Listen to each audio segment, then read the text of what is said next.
Bonjour à tous et bienvenue dans un nouvel épisode de Bidon Collé. Aujourd'hui je suis avec Maxime pour parler de l'équipe Red Bull Bora Hansgrohe. Maxime, cette équipe a fait quand même les gros titres cet hiver. Oui, c'est l'équipe dont on a le plus entendu parler l'hiver, avec notamment un très très gros mercato. On va en discuter parce que c'est une équipe qui me plaît beaucoup pour cette saison 2025. C'est peut-être la preview, en tout cas sur laquelle j'avais peut-être le plus d'excitation cet hiver. Max, si ça te dérange pas, on va donner le planning comme d'habitude. Ouais. Donc on va reparler de la saison passée, on va faire les transferts entrants et sortants, on va se poser une très grosse question, on va suivre un coureur l'année prochaine et puis surtout, on va faire nos prédictions. Donc restez pour regarder ça avec nous. Maxime, si tu es prêt, on commence. On Quelle est commence ta avec note? la note. La note, je vais donner une note de 8 sur 10. Très très belle saison de l'équipe, 24 victoires, 12 sur World Tour. 5e au classement UCI.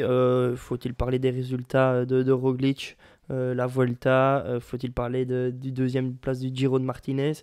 Je vais plutôt dire un peu pourquoi seulement 8 sur 10. Parce que voilà, on juge notamment au budget.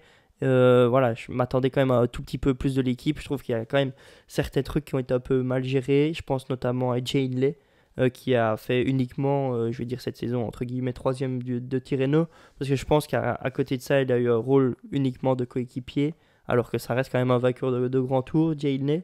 Je vais aussi parler de Martinez, deuxième du Giro. Et puis, qu'a-t-il fait cette saison après? Vlasov.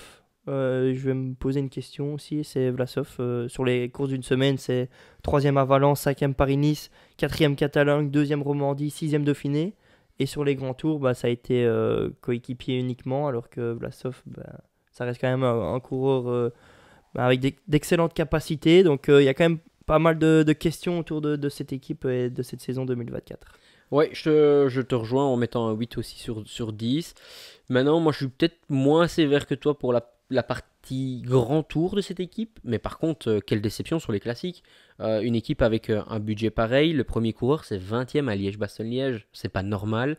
Sur Paris-Roubaix, on a eu la chance d'avoir Meeus qui a bien couru. Il a vraiment, à lui Mais tout ça a un seul. petit peu sauvé les classiques. Oui, troisième à La Panne, troisième à Gand-Wevelgem avec Danny Van Poppel. À La Panne, pardon, c'était Van Poppel qui fait Ouais, c'est troisième. 3 à Mais la c'est panne. c'est vraiment les seuls coureurs qui ont un peu sauvé les meubles à ce moment-là. Et puis, pour moi, il y a une énorme déception, c'est Sam Welsford. Ouais, Sport, ouais. Il a C'était. commencé la saison en boulet de canon. Et puis, par la suite, malheureusement, on l'a un peu perdu de vue. Par contre, j'ai été négatif, mais il y a quand même énormément de positifs. Et par exemple, la découverte de Lipovic, Lipovic, ouais. qui a fait pour moi une très très belle saison. Ouais, on l'a découvert sur le Tour de Romandie, je pense, troisième du Tour de Romandie, puis il a fait septième de la Volta, avec une très très belle Volta au Tour de Primoz Roglic. C'est un coureur.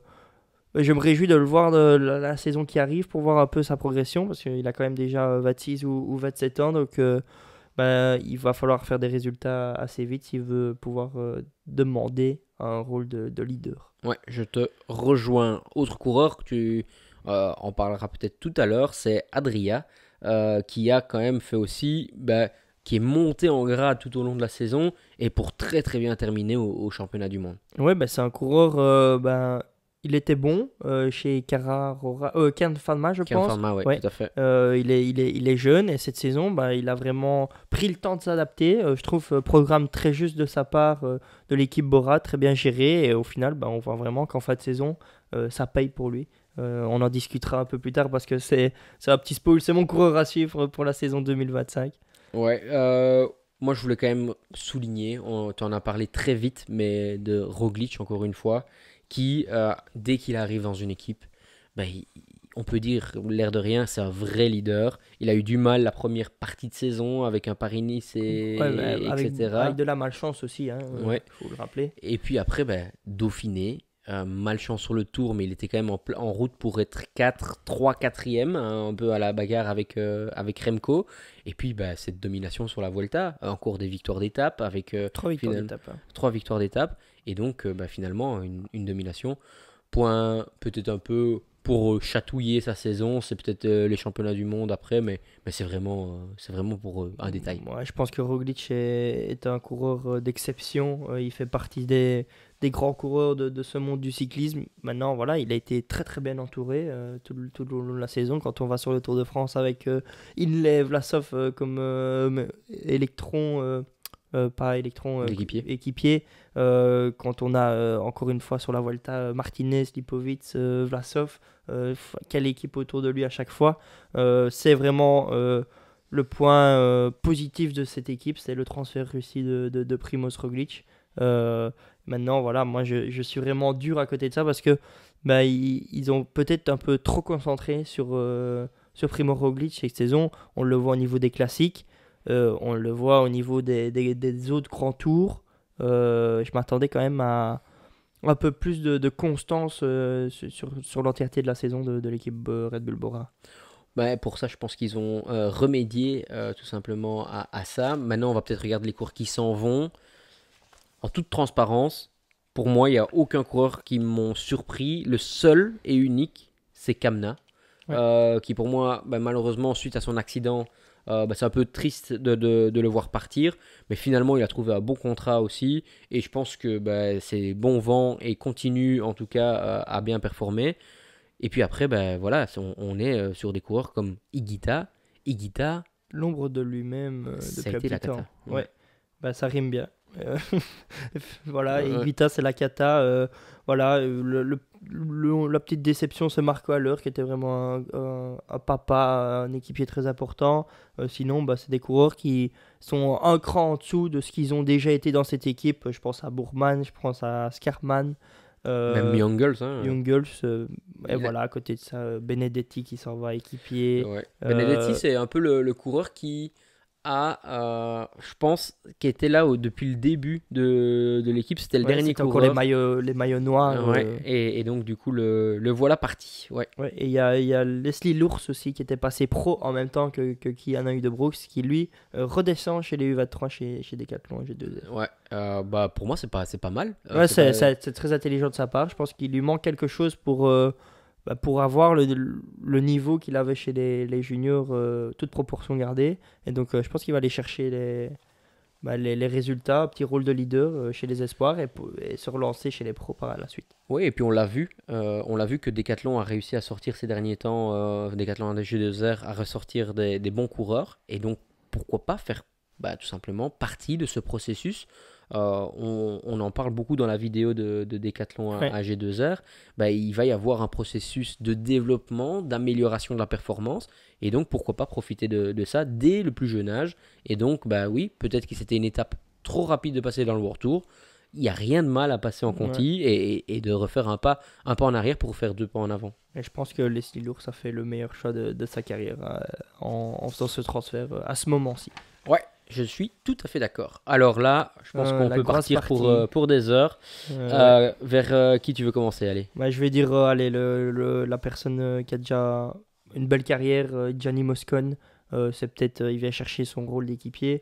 On va le voir en discutant de tous ces transferts, mais c'est la partie classique où ça a été un peu le point négatif cette saison, qui a été amélioré. Bah, je pense que lui rentrera dans l'équipe classique flandrienne avec son expérience d'équipier Ouais, il était un peu oublié il y a quelques années. chez Astana. Ouais, chez Astana, puis il est revenu chez Soudal l'année passée avec un rôle bah, finalement qui lui a convenu parfaitement. De presque sans équipe ou presque inconnu, bon, on l'a retrouvé dans l'équipe du Tour de France auprès de Remco Evenepoel. Il a été important. Qu'est-ce qu'il a été important pour Remco? Et là, je pense, on en parlera dans l'équipe Soudal, mais franchement, c'est une perte pour C'est une moi. perte pour eux. Ouais. Ouais, et je pense qu'il va amener beaucoup pour que ce soit Roglic sur les Sur grands le tours retour. ou d'autres leaders, parce que pour moi, il va faire partie de l'équipe A, en tout cas, ou une des équipes A, que ce soit le Giro, la Vuelta ou le Tour de France. Ouais, mais je pense que pour Roglic, ce ne sera pas Moscon. Parce qu'on va parler du deuxième transfert, mais ce sera plutôt Jan Tratnik. C'était vraiment son lieutenant chez Visma. Il vient le rejoindre un an après. Voilà, je pense que Jan Tratnik a quand même gagné l'Omloop cette année, il faut le rappeler. Ouais. Voilà, c'est un très très gros moteur et c'est l'un des meilleurs amis de Primoz Roglic. Ouais, en plus, c'est un coureur qui peut préparer toute sa saison, puis après, on va lui changer son plan. Et au final, il a tellement de capacité, tellement de force, qu'il peut aller presque sur toutes les courses de la saison. Il a fait, donc comme tu l'as dit, il a gagné le Up Newsblad. Il a gagné des étapes de montagne au Giro, si je ne me trompe pas. Il a été, ou en tout cas, il est passé tout près, mais en tout cas, il était dans une étape de très haute montagne et très performant. Et puis, il a cette capacité sur une semaine à être là tous les jours. C'est une force de la nature. Et en tout cas, c'est un coureur que si je dois construire une équipe et il doit aller gagner un grand tour, j'essaierai de l'avoir dans mon équipe. Vaut mieux l'avoir avec moi que contre moi. Contre moi, ouais, exactement. On va continuer sur cette partie. On parle beaucoup des grands tours pour le moment. On va te parler de la partie classique. Je vais dire le futur espoir du cyclisme italien au niveau des grands tours. Peut-être le remplaçant de Nibali. On sait bien que l'Italie, pour le moment, a un peu des difficultés au niveau d'un grand coureur par étape. Je vais parler de Pellizzari, qui cette année a fait un excellent Giro en allant en frôlant la victoire au niveau du classement par points. Il fait deuxième. De la montagne. Ouais, de la montagne, ouais. Maillot à points. Ouais. Il va faire 11e du championnat du monde U23, 14e du Tour de Lombardie en fin de saison. Pour moi, c'est un des futurs grands coureurs de grand tour. Oui, quand on avait fait la start list ensemble du Giro, on avait fait équipe par équipe, d'ailleurs j'avais adoré faire ça. On avait dit que c'était quand même un futur grand. Il n'a pas déçu sur le Giro. Ouais. Il a vraiment performé au niveau auquel on l'attendait. Et moi, c'est le seul point d'interrogation que j'ai pour ce coureur. Est-ce que c'est la bonne équipe pour lui? Ouais, c'est la question. Il y a peut-être quand même pas mal de coureurs qui sont devant lui, qui sont pas très vieux. Un Jay Hindley n'est pas non plus très vieux. Un Vlasov, il commence tout doucement vers sa trentaine, mais il n'est pas encore parti. Et donc, du coup, c'est quand même un peu dommage. Maintenant, c'est un coureur qui, aujourd'hui, si j'ai bien lu, il va aller faire la Vuelta. Il va aller avec un rôle de coureur important dans cette équipe. Et c'est une très bonne chose de pouvoir évoluer avec les meilleurs, même si j'aurais préféré le voir avec un rôle de leader, peut-être encore quelques années dans une plus petite équipe. Maintenant, voilà, il a 22 ans, je pense, donc c'est encore très très jeune. Roglic commence à se faire vieux, donc peut-être qu'il prépare déjà l'avenir, le mettre avec Roglic pour qu'il apporte son expérience.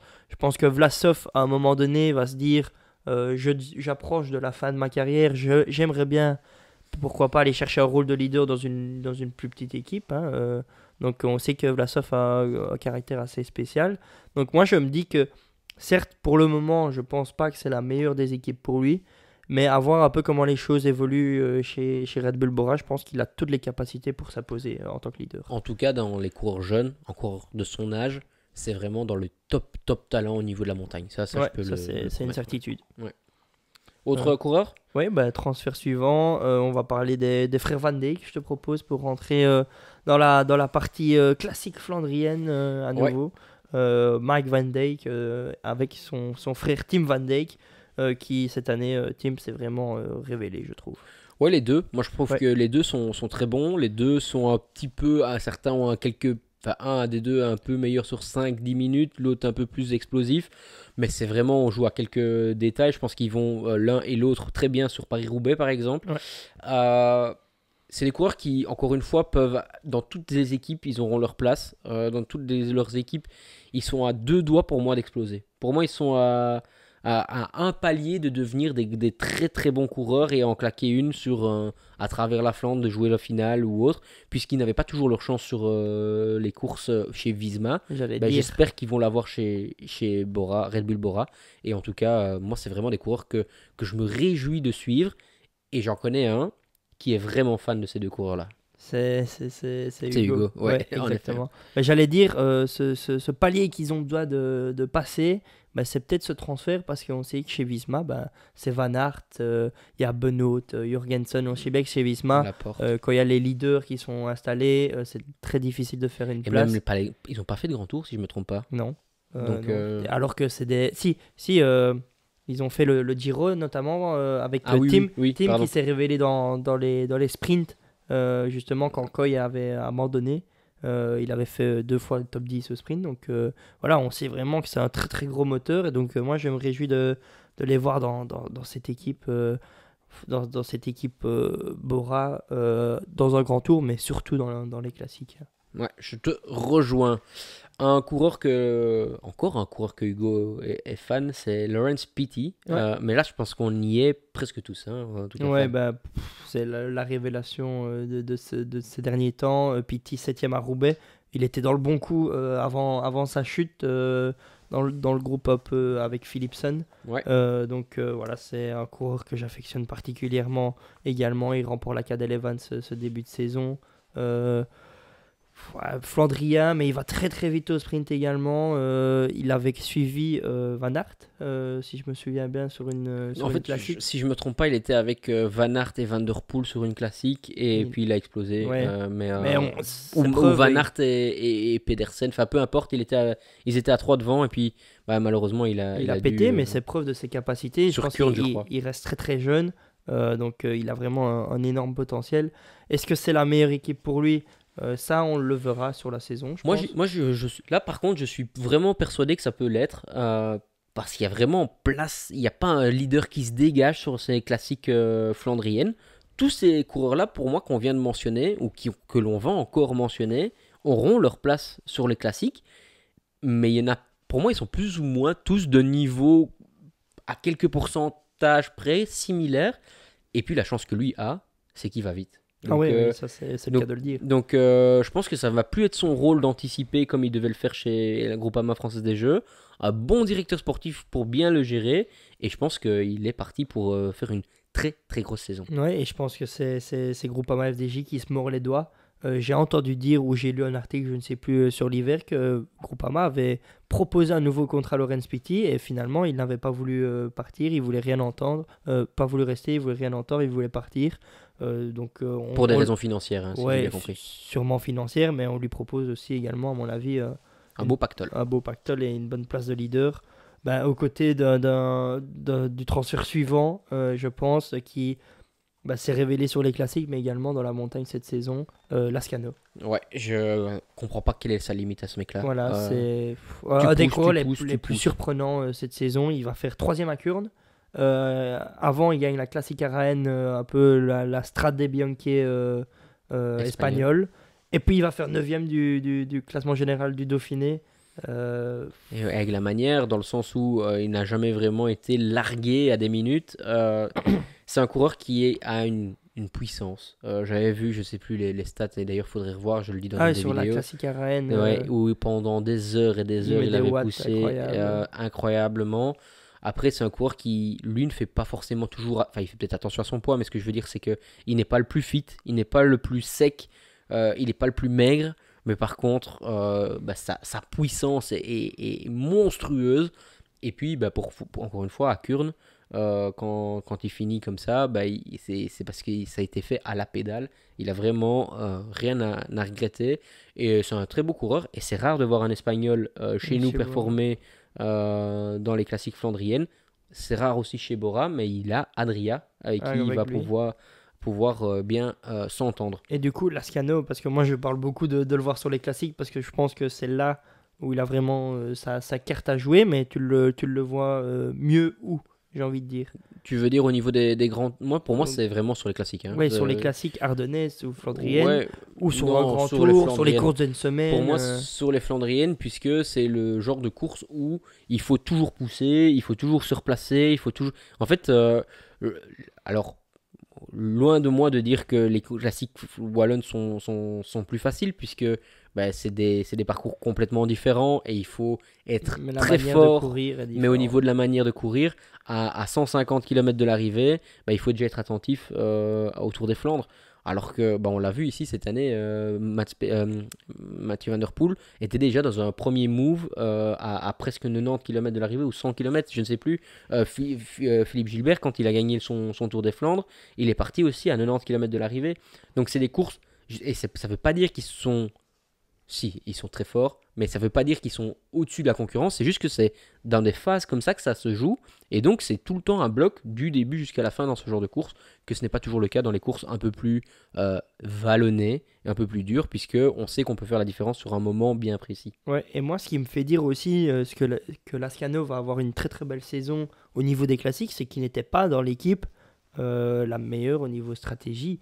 Là, il arrive vraiment dans une équipe Red Bull qui, pour moi, stratégiquement, sur une classique, va savoir faire sa place comparé à Movistar qui, je pense, n'avait pas l'expérience pour un cours Ouais. de Flandrienne. Juste attention quand même qu'il y avait quand même Roelants dans la voiture, Jurgen Roelants dans la Ouais, ça, voiture. c'est vrai. Donc ça c'est quand même un mec d'expérience. Ces dernières années, ils ont eu quelques cas un peu plus poussés dans les Flandriennes avec Cortina, avec Jorgensen qui est Rambourou. à Rambourou. Mais ici, en effet, là je pense qu'il va se retrouver avec une équipe plus solide autour de lui, avec des coureurs qui vont peut-être rouler beaucoup plus longtemps pour lui. Donc pour moi, il va éventuellement mieux faire et il aura surtout la carte Laurence Pitty en cas de sprint, ce qui veut dire que lui pourra anticiper beaucoup plus loin. Ouais, exactement. Un dernier Transfert coureur, suivant. Il en reste deux. deux. Ouais. Ah, Ah là là. euh, Lequel tu penses? moi je pensais à Finn Fisher Black. Oui, et Maxime Van Gils. Ah oui, Maxime. Je l'ai As-tu pas, oublié ouais, Maxime ouais. Van Gils, le transfert Et alors, question sur Maxime Van Gils, parce que Maxime Van Gils, on en a déjà parlé Ouais. à maintes reprises chez Lotto, on a fait une vidéo à part pour ça, pour voir où on allait le voir, etc. Euh, Est-ce que tu le vois plutôt sur les Ardennaises ou sur les Flandres? sur les Ardennaises? T'es sûr de toi? Je suis sûr de moi. Donc Euh, il fera pas le Tour des Flandres cette année. Ah, ça, j'ai pas dit ça. Mais avec un rôle de leader unique, enfin, peut-être pas unique, mais le rôle de leader sera sur les Ardennaises. Quatrième de Liège-Bastogne-Liège, troisième de la Flèche Wallonne cette saison. Je pense que s'il il ne veut pas être leader sur les Ardennaises, c'est assez étrange. Ouais. Est-ce que tu trouves que c'est le bon choix? Ah, Pour Red Bull et puis pour lui. c'est la bonne question. Je vais peut-être pas dire, j'ai pas réfléchi réellement à ça, est-ce que c'est le bon choix ou pas, mais ce choix ne m'étonne pas. C'est pas un choix étrange pour moi. Je pense que il est performant dans les Ardennaises. Je pense que chez Bora, il n'y a pas ce leader chez les Ardennaises. Je pense que moi, Van Gils, c'est un mec qui peut gagner 3 Liège-Bastogne-Liège sur sa carrière. Donc, Tu penses qu'il est à ce niveau-là? moi, je pense que Maxime Van Gils peut être un Julio Alaphilippe ou un Alejandro Valverde sur les Ardennaises. Ouais, moi je te rejoins pas. Mais par contre, pour moi, pour Bora, c'est une très bonne chose d'avoir pris Maxime Van Gils parce qu'il va amener ce coureur qui va constamment bien performer. On l'a vu cette année, hein, quelle régularité. Déjà les années précédentes, il montrait que à son niveau, il était régulier toute la saison. Par contre, pour lui, ben moi je trouve ça un peu dommage de ne pas pouvoir aller faire de grands tours cette année. Il va pas faire de grands tours cette année. L'année prochaine, Combien de classiques il va pouvoir gagner? oui, mais alors est-ce qu'il va avoir une carrière à la Marc Hirschi chez UAE? Voilà. Ouais, Ah, et encore, est-ce que c'est jusqu'au jour où et si Remco vient chez Bora? Parce qu'on en parle quand même. Bora, avec des fonds illimités comme ça, va. Ben, on peut peut-être parler vite de Finn Fisher Black et puis après on va passer à la grosse question parce que pour moi, leur but c'est de vraiment challenger UAE dans les Mhm. prochaines années. Bah, on va passer à Finn Fisher Black de UAE justement. Bah, c'est aussi un mec qui va venir sur les Ardennaises, troisième à Burgos, troisième du général du Tour de Man avec des victoires d'étape. Il avait fait un très gros début de saison et je pense que lui aussi vient chercher une place un peu plus de leader qui n'aurait pas pu contester chez UAE. Ouais, ou au moins participer au Grand Tour, puisque bah, chez UAE, quand on regarde la structure des équipes, bah, c'est très compliqué. Mhm. Un peu comme Visma, les deux, hein, pour Oui, les Grands mais Tours. et du coup, bah, là maintenant, quand je vois un peu tout ce qu'il y a déjà chez Red Bull et tout ce qui arrive, bah, je pense qu'on va passer à la grosse question parce que la grosse question qui est Comment est-ce- est-ce qu'on peut... Donc avec tous les transferts de Red Bull Bora, est-ce qu'ils se rapprochent, ou en tout cas, est-ce qu'ils peuvent concurrencer UAE? bah, au niveau de la fourniture de l'équipe, bah, on voit vraiment que maintenant, ça va vraiment être difficile d'aller chercher, d'obtenir une place sur un grand tour. On va avoir plusieurs têtes d'affiche au niveau des classiques flandriennes, plusieurs têtes d'affiche au niveau des classiques ardennaises. Donc au niveau de la fourniture de l'effectif, je vais dire oui, ils peuvent concurrencer UAE Visma. Mais ce qui leur manque, c'est un Pogacar à Van Aert ou à Van Der Poel. Vingegaard, Voilà, Van Der Poel. ils ont Roglic. Je mets Roglic dans les meilleurs coureurs du cyclisme actuel. Mais pour moi, il y a 4 coureurs qui sont au-dessus de lui. 5 coureurs qui sont au-dessus de lui. Remco, Van Aert, Vingegaard, Pogacar, Van Der Poel. Mhm. Et donc, ces coureurs-là sont vraiment une étape au-dessus des autres. Et je pense que c'est un des 5 qui leur manque Et tu pour les- être UAE ou Visma. Tu les mets pas dans un top 6? Tu fais pas un 6 du coup? Avec Roglic dedans? Si. Pour toi, il est en dessous? Pour vraiment? moi, Roglic, c'est le 6e, mais il est en dessous. Ok. Pour moi, où je pense qu'ils ont peut-être un avantage sur UAE que UAE n'a pas, c'est que ils ont deux vrais sprinteurs. Ça, c'est vrai. Qu'ils ont, c'est Jordi Meus, ils ont Sam Welsford, et maintenant ils ont un troisième avec Pity qui arrive. Et donc, ce que je veux dire par là, c'est que ils peuvent sur toutes les courses de toute la saison maintenant se battre pour aller essayer de gagner. Ou Maxime Van Gils, si on prend les points purement de Van Gils, de Lascano, de Fischer Black, je pense qu'il va y avoir une énorme progression dans l'équipe. Maintenant, où je pense en effet que la différence et où il y a un avantage pour UAE, c'est qu'il y a tellement un grand leader que tu n'as aucune réflexion, aucune dispute dans l'équipe pour dire aujourd'hui c'est mon tour. Non, non, c'est tous les jours le tour de Pogacar. Ouais. Et si Pogacar dit non, après on peut décider. Mais aujourd'hui, Ayuso, son rêve c'est d'être leader unique sur le Tour de France. Mais il n'y arrivera pas parce qu'il y a Pogacar qui a dit c'est mon grand tour. Et ici, est-ce que sur le moyen terme, Roglic va garder cette position-là? Non. Peut-être ou pas, je sais pas. Mais même sur les classiques, Pogacar vient sur le faire le Tour des Flandres cette année.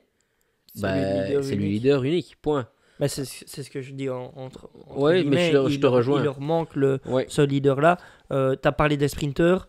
Point négatif d'avoir 2 sprinteurs, il faut les mettre sur des grands tours. Ah, est-ce qu'ils vont faire de grands tours? Voilà, Moi, je c'est pense ça. qu'il n'y en aura même pas. Ouais, non, c'est ça le problème. C'est le point négatif que je trouve, c'est qu'ils ont 2 sprinteurs, mais ils ne vont pas les utiliser cette saison.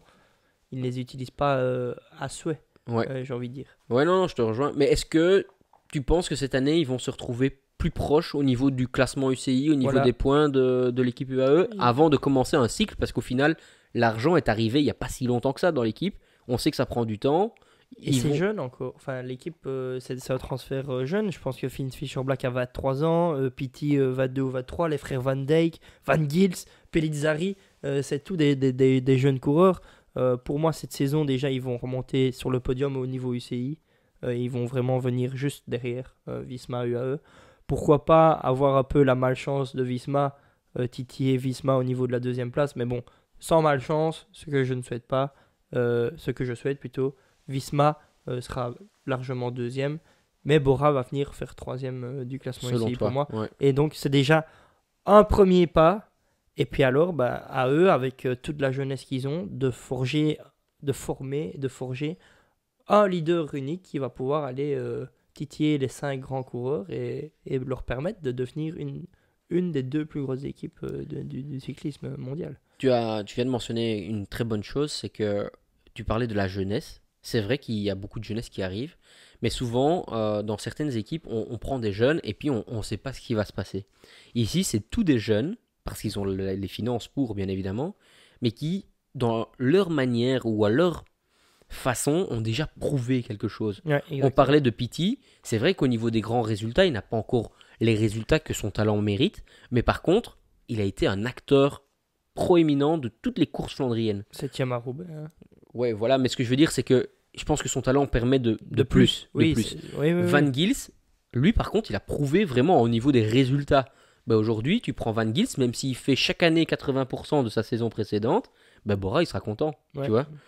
Pellizzari, il a été consistant sur un grand tour et sur la fin de saison. Donc, c'est là que je pense qu'il se rapproche. Et puis après, comme tu l'en as parlé, je pense que grâce à cet effectif-là, on pourra mettre Hindley leader sur un grand tour. On pourra mettre Martinez ailleurs, Lipovic avec une chance, Vlasov, et pourtant il y aura encore des Finn Fisher Black, il y aura encore des Lascano, etc., etc. Et j'aime bien mentionner, en parlant de jeunesse, qu'il y a l'équipe développement aussi, où il y a Emile Herzog et Lorenzo Finn qui s'y trouvent aussi. Donc, Herzog est redescendu? Non, Herzog est déjà dans Non, l'équipe pas Bora. Herzog, je Finn, confonds. mais ouais, il y a Finn de toute façon qui est Euh, le plus gros talent, peut-être un des plus gros talents de cette génération. je ne retrouve plus sur le nom de l'allemand de chez Bora. Enfin, il monte de l'équipe junior. Je ne saurais pas te dire. Je ne retrouve plus sur le nom. Enfin, ouais, mais bon, c'est pas C'est grave. pas grave. Mais dans tous les cas, on n'en a pas parlé encore aujourd'hui, mais Lorenzo Finn, champion du monde Champion du junior. monde junior, ouais. Ouais, donc qui arrive chez Bora Espoir. Quel est ton coureur à suivre, Max? Tu l'as déjà, on l'a déjà mentionné, c'est Roger Adria, coureur qui a eu la meilleure révolution de cette équipe sur toute la saison. Il avait fait un bon tour de man en début de saison, et puis cinquième à Francfort. Donc au milieu de saison, on le retrouve après avoir été dans un rôle d'équipier un peu plus leader, enfin je vais dire électron libre. Il en profite directement avec cinquième à Francfort. Il va faire une quatrième place sur une étape au Tour de Suisse, une deuxième place sur une étape du Tour de Burgos. Il tournait vraiment, vraiment en tour. Et puis finalement, il a été gagné le Grand Prix de Wallonie à la sortie de la Vuelta, où la Vuelta qu'il avait très bien réalisé son travail. Et puis il enchaîne directement avec cinquième place à la Super 8 classique. Et alors après, il finit 11e des Worlds, 6e et 3e en Italie avant de faire 11e du Tour de Lombardie. Donc pour moi, c'est une très très grosse fin de saison. Et donc, je me dis que il est déjà installé dans cette équipe. Peut-être que les autres vont avoir un temps d'adaptation et que lui, sur les premières classiques de la saison, pourquoi pas aller chercher une ou deux belles victoires. Ouais. Est-ce que tu le vois plus sur les Ardennaises Oui, ou les Flandriennes? oui, Parce oui. qu'il a quand même fait la Super 8 classique, c'est quand même une belle course En de fait, j'ai beaux envie de dire. guerriers, mais Là. c'est des coureurs talentueux qui peuvent se Voilà, j'ai repartir envie de partout. dire que pour le moment, le cyclisme actuel fait que les coureurs sont forts partout. Avant, on disait, voilà, Valverde, c'était les Ardennaises. Et est-ce que Valverde, c'est aux Flandriennes? Alors que, Un petit un peu, mais petit sans. peu, mais sans plus. Maintenant, vraiment, les coureurs, c'est des coureurs de classique, quoi. Ils roulent des Flandriennes aux Ardennaises, Ouais. sans se poser de questions. La seule chose, c'est que le pic de forme, c'est long de C'est garder. très long, voilà. Ouais. Donc, on voit encore là-bas la différence, mais ils peuvent switcher d'une année à l'autre, le pic de forme. Et donc, c'est ça la question, c'est un mystère, j'ai envie de dire, mais je pense que Roger Adria a plus à gagner pour le moment, à mettre un pic de forme sur les Ardennaises que sur les Flandriennes pour le Je te moment. rejoins. En plus, il va quand même assez vite, donc Et alors, là où je le vois encore un peu plus, c'est sur la fin de saison. Maintenant, je pense que lui va vraiment avoir un rôle d'équipier au niveau des grands tours. Mais sur la fin de saison, les classiques comme le Montréal, Québec, c'est vraiment là qui, pour moi, il pourrait performer. Ouais, je te rejoins tout à fait. Très beau coureur que j'adore. Et je me réjouis de le revoir sur les courses en Belgique en tout cas. Moi, je vais prendre un Belge, Jordi Meus, qui après avoir gagné sur les Champs-Élysées l'année passée, donc il y a un an avant la saison passée, malheureusement s'est retrouvé un peu esselé quasi toute l'année, même sur le TRW où il a gagné. Au final, il a gagné presque tout seul, parce qu'ils sont, je crois que même à 5 au départ, avec des coureurs très jeunes. Enfin, c'est vraiment. Il n'a pas pu garder le maillot, puisqu'il s'est retrouvé très vite esselé par la suite. Enfin, voilà, je trouve que c'est un coureur de talent. Il a re-signé maintenant dans cette équipe-là. Est-ce que c'était le bon choix ou pas? Bah, encore une fois, pour l'équipe Bora, oui, c'est une très bonne chose, parce que c'est un coureur qui va tout au long de l'année aller chercher des points. Il est. Comment dire, il est très vite au final, il a battu à plusieurs reprises des très bons coureurs, troisième au championnat de Belgique.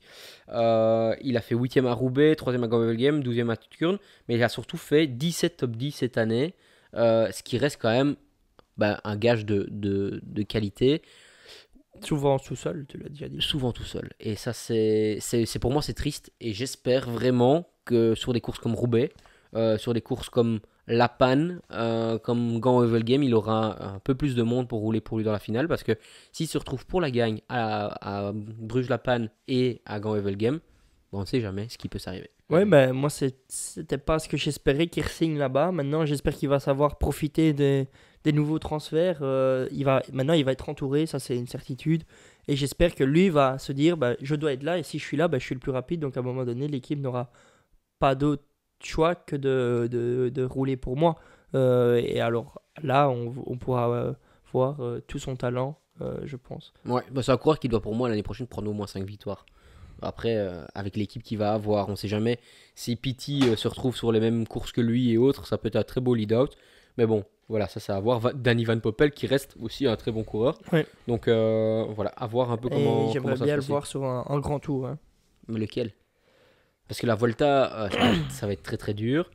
Le Giro. Le Giro, ouais, le Giro. Le Giro. Mais alors, du coup, avec les classiques, c'est quand même toujours un peu le point d'interrogation. Ouais, maintenant, lui, je pense que au vu des transferts, il devrait viser les premières classiques. Et donc, il pourrait gérer Kurn, ouais. un double pic de forme Ouais, assez je tôt. comprends.